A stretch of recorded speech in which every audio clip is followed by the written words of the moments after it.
So it's a new year, and that means we are getting closer to a new F1 season. And fans like you and me will be waiting for the season to kick off. But here at the factory in Brackley, it's a hive of activity. Paddy Lowe, Executive Director Technical. I have never seen the race bays this busy. What is everybody up to? Well, it's one of those months where we regroup and get ready for the new car. So lots of different things going on in different parts of the factory. Depends who you are.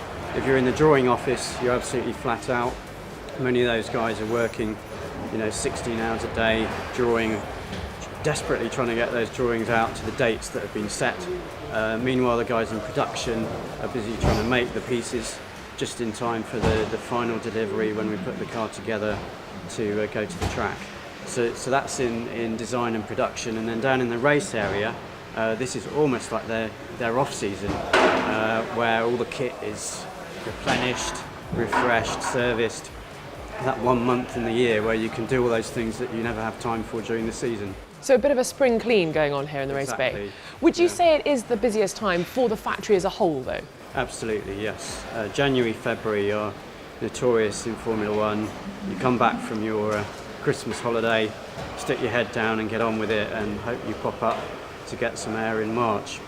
There haven't been that many rules. Can you sort of explain what has changed and how the team's having to adapt?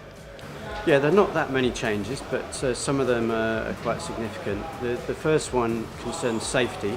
So if we look at the car here, we have the driver's headrest, side headrest, and this area here is called the side protection area. That's been raised by 20 millimetres, it's about the length of your thumb. But also, more significantly, the load test which is applied, which makes sure we build it to a certain strength, has been increased from 15 to 50 kilonewtons.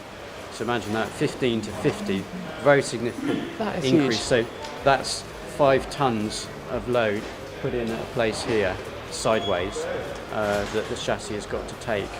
And that's all intended to significantly increase the protection for the driver should major pieces of debris, including whole cars, arrive at this point.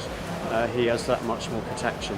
And has the team found that easy to adapt to, or has that taken some serious development throughout last season as well? It's been a big job for the people concerned with designing the chassis itself. That's a very significant load increase.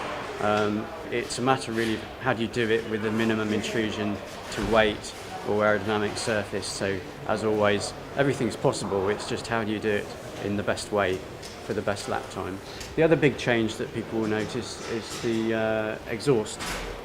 So in the last 2 years we've had a situation where the main exhaust goes through one tailpipe. We have a thing called a wastegate, which is a way of spilling out extra pressure from the exhaust system when it's not wanted to be used by the turbo. We now have to duct that air separately through an extra tailpipe, and this is all intended to make more noise. We're getting louder again in F1, everybody. So we're trying to make the engine louder. It will work. We'll see how much louder they'll be, but some measurements have been made in labs and seen some significant increase. And the reason for that is the wastegate was causing a sort of silencing of the main exhaust pipe. So by removing it from the main exhaust pipe, we have less silencing going on of the main flow.